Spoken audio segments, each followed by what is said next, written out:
Protesters rallied outside a star-studded fundraiser for President Joe Biden last night in New York. They are calling for a ceasefire in Gaza and more humanitarian aid to Palestinians.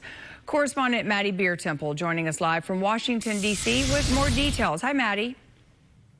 Hi, good afternoon. Protesters keep showing up to President Biden's events, trying to pressure him to call for a ceasefire and to end U.S. aid for Israel as it tries to defeat Hamas.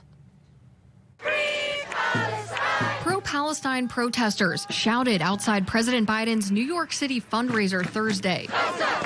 The protests for a ceasefire in Gaza and against U.S. support of Israel have followed the president on the campaign trail. Earlier this week, demonstrators interrupted a speech he was making about health care. The president seemed to side with protesters as they were being taken out of the room. They have a point. We need to get a lot more care into Gaza. Protests are also happening at the ballot box.